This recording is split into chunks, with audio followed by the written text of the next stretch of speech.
बंधुओं में आपके बीच में एक बात बताना चाहता हूँ कि सुरक्षित आगरा लोकसभा से सांसद प्रोफेसर एसपी सिंह बघेल साहब हैं और भारत सरकार में राज्य मंत्री हैं, ये सब जानते हैं। तो ये भी जानते हैं कि वो राजनीति में बड़े उच्च कोटि के कलाकार हैं। ये भी जानते हैं कि वो एक एक पद में झूठ बोलते हैं और झूठ को सच सिद्ध करने का प्रयास करते हैं। लेकिन अब मेरा समाज जान गया कि बघेल साहब कितना झूठ बोलते हैं, इसमें कितनी सच्चाई है। और ये जान लेते हैं कि ये 101% बघेल साहब झूठ बोलते हैं। ये समाज जान गया, इसलिए आज वो समाज उनका सम्मान की दृष्टि से नहीं देखता, बल्कि हेत दृष्टि से देखता है। और वो हेत दृष्टि से इसलिए भी देखता है कि अपने तो आगरा से 2-2, 3-3 बार सर्टिफिकेट बनवा लिए औरैया के रहने वाले, और सर्टिफिकेट आगरा में बनवाते। और जो मध्यम और छोटा वर्ग है, जो लालायत है, जो मेरे बच्चे हैं जो CPMT करना चाहते हैं, नीट करना चाहते हैं, IIT में जाना चाहते हैं, IAS और PCS में जाना चाहते हैं, और जो अच्छे नंबर 1-1, 2-2 नंबरों से रह जाते हैं और प्री क्वालिफाई नहीं कर पाते हैं, वो बच्चे सब जानते हैं, वो जान रहे हैं कि बघेल साहब अगर कोई बड़ा बाधक है धनगर के प्रमाण पत्र में तो उसका नाम है एसपी सिंह बघेल साहब। और वो जान रहे, आज इनका कदर नहीं करते। और बघेल साहब भी जान गए, और तो और भारतीय जनता पार्टी भी जान गई है कि एसपी सिंह बघेल के साथ अब कोई वोट बैंक नहीं रहा। और हमारा समाज में एक अच्छाई है कि जो अच्छी पार्टियों से चुनाव लड़ता है, पूरा समाज उसको वोट देता है, चाहे बसपा से हो, चाहे सपा से हो, चाहे वो कांग्रेस से हो, चाहे वो भाजपा से हो। हाथरस सुरक्षित लोकसभा से बसपा से मेरा बेटा हेमबाबू धनगर चुनाव लड़ा, तो पूरे समाज ने हाथरस सुरक्षित लोकसभा से पूरे अपने धनगर समाज ने वोट हेमबाबू धनगर को दिया। वही एसपी सिंह बघेल को आगरा में दिया। अगर आगरा से कोई भी धनगर एसपी सिंह बघेल साहब के सामने चुनाव लड़ जाता तो निश्चित रूप से उस व्यक्ति को जो एसपी सिंह के खिलाफ लड़ रहा था उसको 80% मिलते वोट, और एसपी सिंह बघेल साहब पे 20% वोट रह जाते। और इसलिए रह जाते कि ये व्यक्ति समाज का गद्दार व्यक्ति है, क्योंकि इसमें कूट कूट के बढ़िया के समाज का पतन कैसे होगा, उत्थान नहीं कर पाता। मेरी बहुत उपलब्धियां हैं। एसपी सिंह एक उपलब्धि तो बताए कि मैंने पूरे देश में क्या किया, इस भोले वाले समाज को क्या किया। कई धर्मशाला, कुआं, मंदिर, अटरम सटरम कुछ बनवाया, नहीं हुआ तो उस पैसे का कहां गए।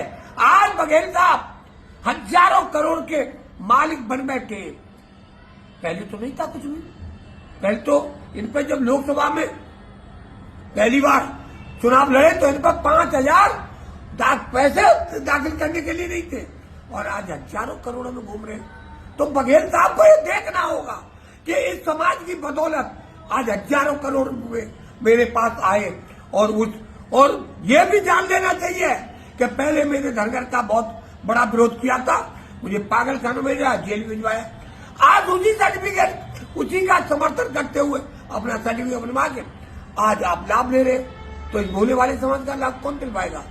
जेपी धनगर मेहनत कर रहा है, दौड़ रहा है, धूप रहा है, जा रहा है, मुख्यमंत्री से मिल रहा है, और डीएम से मिल रहा है, एडीएम से मिल रहा है, और बघेल साहब राजनीति कर रहे हैं। जब 1 जून 2025 को यहाँ माननीय मुख्यमंत्री जी और उपराष्ट्रपति भारत सरकार आए थे, तो मंच पर खुद अपना बेटा और CM और उपराष्ट्रपति, और आपने अभी देखा होगा प्रधानमंत्री से मिले आए, खुद बेटा, दामाद और बेटी। तो इस समाज का भला कौन करेगा।